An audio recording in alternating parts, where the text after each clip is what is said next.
2024ஆம் ஆண்டுக்குரிய காப்போத உயர்தர பரீட்சைகள் கடந்த 26ஆம் தேதி இடம்பெற்ற ஊடக வெளியீட்டின்படி 3 தினங்களுக்குரிய பரீட்சைகள் நவம்பர் மாதம் 27ஆம் தேதியிலிருந்து 29ஆம் தேதி வரை நடைபெற இருந்த பரீட்சைகள் டிசம்பர் மாதத்தின் இறுதியில் நடத்தப்படும் என ஒத்திவைக்கப்பட்டதாக அறிவிக்கப்பட்டிருந்தது.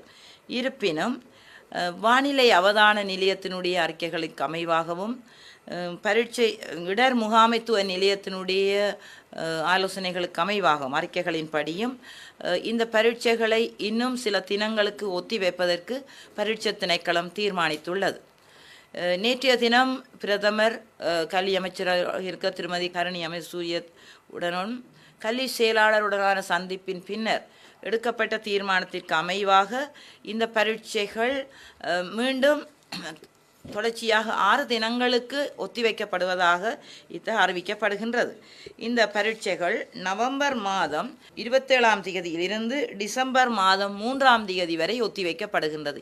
நவம்பர் மாதம் 27ஆம் தேதிக்குரிய பரீட்சைகள் டிசம்பர் 21ஆம் தேதியும், நவம்பர் 28க்குரிய பரீட்சைகள் டிசம்பர் 23ஆம் தேதியும், நவம்பர் 29க்குரிய பரீட்சைகள் டிசம்பர் மாதம் 27ஆம் தேதியும், நவம்பர் மாதம் 30ஆம் தேதிக்குரிய பரீட்சைகள் டிசம்பர் மாதம் 28ஆம் தேதியும், டிசம்பர் மாதம் 2ஆம் தேதிக்குரிய பரீட்சைகள் டிசம்பர் மாதம் 30ஆம் தேதியும், டிசம்பர் மாதம் 3ஆம் தேதிக்குரிய பரீட்சைகள் டிசம்பர் மாதம் 31ஆம் தேதியும் நடைபெறும் என அறிவிக்கப்படுகின்றது.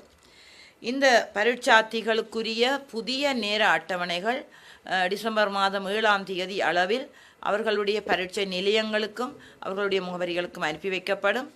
புதிய நேர அட்டவணைகள் வேறு ஒரு வர்ண தாளில் அச்சடிக்கப்பட்டு அனுப்பி வைக்கப்படும் என்பதால் பரீட்சார்த்திகள் புதிய நேர அட்டவணைக்கு அமைவாக தங்களுடைய பாடத்தை தெரிவு செய்து அதற்கு அமைவாக பரீட்சை நிலையங்களுக்கு சென்று பரீட்சைக்கு தோற்றுமாறு தயவுடன் வேண்டப்படுகின்றார்கள். எனவே பரீட்சைகள் 6 தினங்களுக்கு ஒத்திவைக்கப்படுகின்றது.